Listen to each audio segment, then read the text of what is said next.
This morning in our series of life lessons, we're going to give our mental health a spring awakening with some ways to reset and refresh for the new season. And here to walk us through just how to do that, psychiatrist Dr. Samantha Boardman.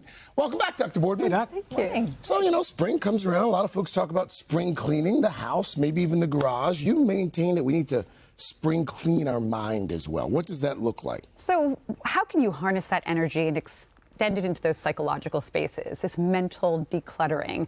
So what are actionable ways that you can give yourself a boost, maybe feel a little bit, less anxious, a little bit sort of brighter in your mood? And it's not a gut renovation, it's just a way to have a spring in your step. Okay. Mm-hmm. Well, some people have more stuff up than there are others. How do you start cleaning this thing out?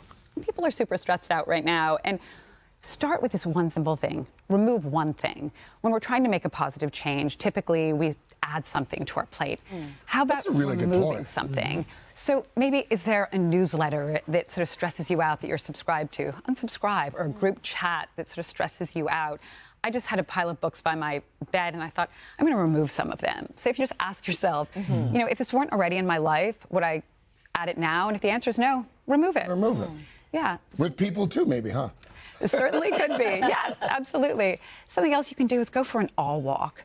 Just, instead of like focusing internally, go outside, 15 minutes, phone in your pocket, and admire something vast, beautiful. It's probably already like right in front of you, but you just haven't been looking at it. And this can really help sort of minimize some of that doom loop thinking in your mind and add some perspective and help you be less self-focused in what's going on. Third thing you can do is create a to-do list, a done list. We're so good at thinking about all those things that are on our to-do list that are undone, and our brain is just trapped in that mode. Have something that you've already completed, that you've already finished, all that stuff that you've done even this week. You'll be amazed. It'll add some wind sort of in your sails. Yeah. What if in decluttering you find some genuine worries and stresses? Like how can you help those? Well, sort of the thing that you shouldn't do is tell yourself to stop worrying and stop being anxious. That's the worst advice ever. But create a worry audit. If you kind of, first of all, write down what's on your mind. Write down your worry. Unburden yourself with that. It can be cathartic. And then, think about, what can I control? What can I not control? And here's the most important part. Schedule worry time. 15 minutes a day, this worry window, maybe it's at 5 o'clock, that you just let it all those worries. The brain dump. Yes, exactly. And so when you do that, so something might come up at 1 o'clock and you say, you have to wait until 5 o'clock. And by the time 5 o'clock rolls around, it might not feel as urgent or important. That mountain might feel a little bit more like a molehill.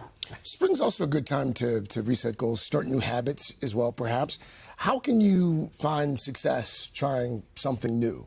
Well, instead of doing something that you dread, find something that delights you, that's fun, that's enjoyable. It's not like a have to, that's a want to. Cross stitch. Or golf. Or golf. Something that's shared, maybe, that you do with somebody else. Something that's genuinely fun and you enjoy, that you're much more likely to stick to. One of the things I have started doing, I'm watching one classic episode of comedy each day. Or Cheers, right? Something like that. Just laughter, I think, is something that we are in such short supply of. Laughter is a natural antidepressant. And sometimes I think when there's a lot of serious things going on, we don't want to be seen as taking them too lightly. Yeah. But we know that actually laughter helps us feel better and it gives us a boost. And one study found that even just looking for 3 things each day that kind of amused you or helped you laugh, just for 1 week, help people feel better. And laughter is the shortest distance between 2 people. Shared laughter really matters. So it's best, when you're doing it with somebody else. How can we take some of these lessons and incorporate it with our kids? Modeling it.